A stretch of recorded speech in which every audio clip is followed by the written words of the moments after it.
clothes and our jewelry from a corporation. We don't buy them from individuals anymore. We don't go to the craftsman. We don't go to the farmer. We don't go to the person who produces the value.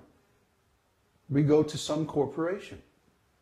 And guess who makes the profit on the sale?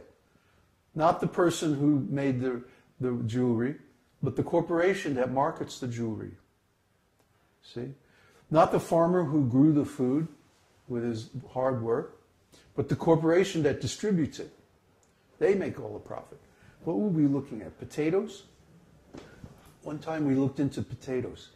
The potatoes cost about $5 a kilo or something like that at the store. But how much does the farmer get? About 14 cents for the same kilo of potatoes. So who's making all the money? All the distributors, the retailers. See, all these artificial corporations between the person and the producer and the consumer. So there's only so long you can go on with this. After a while, you have sucked all the value, all the wealth out of the workers, and they don't have anything anymore. You can't get any more. See? So the 20% of the world's population that lives in the US and Europe, Western Europe, uses something like, I don't know, 80% of the value in the world, produced in the world by people's labor. Everybody else is very, very poor in comparison. So what happens when those people finally are reduced to complete poverty? Well, guess what? The whole system breaks down. If you can't exploit people anymore, if you can't steal from them, if you can't rip off their wealth anymore and export it to some other place, then your company can't make a profit anymore, because that's the way it's set up. That's the way it's optimized. So this is what's happening in the world today. This is what they don't tell you on the news when they talk about, oh, the stock market's going down and there's a credit crunch and this and that. The real cause is the system itself. The real cause is the corporate structure itself. This happens every so often. When was the last one? 1929?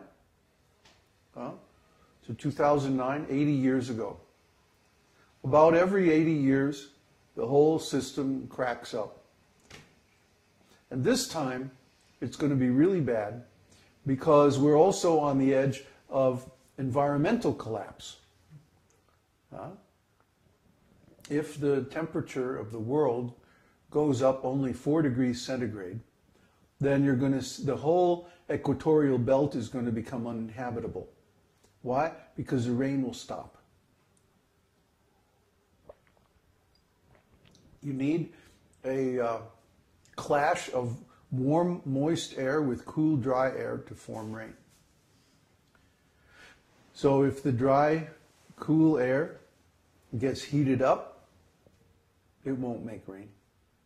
So all there has to be is a temperature of 4 degrees centigrade increase. And that could happen anytime. So we're thinking there's probably going to be a big increase in the temperature. We're going to pass a tipping point, and that this is going to happen much, much sooner and much faster than most of the scientists think. That's why we're moving to southern Chile. Prabhupada one time said that Canada would become like semi-tropical, like Florida. So there's only two things that could cause that. Either the Earth's axis tilts, or rather, to state it more scientifically, the lithosphere of the Earth changes its orientation with regard to the core. Or, the other possibility is global warming. And the expansion of the tropical band because of general warming of the whole planet. So it seems like the latter is what's actually happening. We have some evidence that this is going on. We don't have any evidence that there's shift of the Earth's crust yet. I mean, the North Pole has been wandering quite a bit more than normal. Both the rotational pole and the magnetic pole are moving quite a bit more than they do normally. And we don't know if that is foreshadowing some other changes. But the evidence that we do have is that global warming is taking place. So we have to assume that it's going to just continue and it's going to get worse. So that means either we move to Canada or we move to southern part of the world. And the southern part of the world is preferable because even if there is a big problem in the north, it won't affect us down here. See, like, it looks like now there's going to be some kind of a border problem between the U.S. and Mexico. This is one reason why we got out of Mexico. Because we saw that the living conditions in Mexico were becoming very difficult. The crime especially is increasing more and more.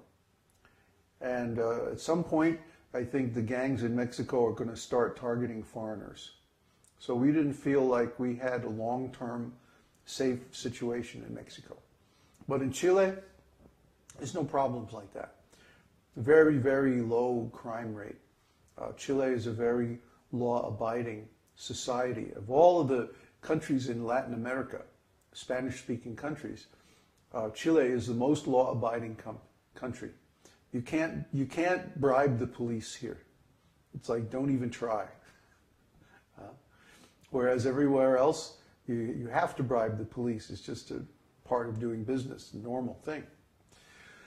So we can understand that Chile has certain advantages over other countries in the world. It also has a climatic advantage because you can select your climate. If you like hot desert, you go to the north of Chile. If you like it rain all the time, then you go to extreme southern Chile. And it's cold and rainy all the time. So we like a little bit sort of in between, where it's warm, but not too hot, and where you get enough rain for good farming, but not so much rain that it's cloudy all the time and like that. So that's the first criterion. And the next criterion that we want for a long-term situation is good farming. So, of course, the best farm comes from volcanic soil. And guess what? Chile has some very nice volcanic areas. Even has active volcanoes, 2 of them. One in Villarrica and another one further down south. I forget the name of it. But it's so far down south that it's very cold there and we don't want to be there. So where we're going is the area of the Villarrica volcano. And it's also a tourist area. It's very pretty. There's a lot of nature preserves and like that.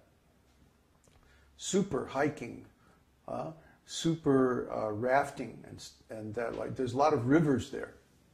So a lot of people go there for adventure tourism, for hiking, for rafting, even hunting and fishing and like that. So we don't want to be, of course, right in the middle of a tourist area. But there are places like on the edge, where we could be like near to a town and also near to a national park in really good farmland and close to the volcano, but not so close that we would be in danger in case of an eruption. So once we get there, we're going to scout out the area and see where we want to be located. And, well, I can't say yet because we're not there. But it looks to me like we probably want to be a little bit down from the lake region. And that way we can be near a stream, we can have a local source of water, and we can have really rich farmland and like that. So that's why we're headed towards Villarrica. We're going to rent a cottage right on the lake and use that as our base of explorations. So I am so ready to be out of the city, I tell you. But, you know, it's good that we stayed here and we worked hard and we finished up so much that we had to do.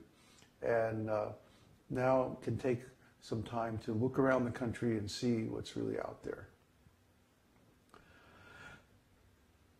We want to start from Brahmachari ashram. Brahmachari ashram means like a monastery for celibate students. Because I'm in the renounced order of life, and so it's natural that my students will also be like that. But in the future, once we're established, we also want to invite householders. Once we have the facility. For example, the main reason why we made a corporation is, well, because we get tax deduction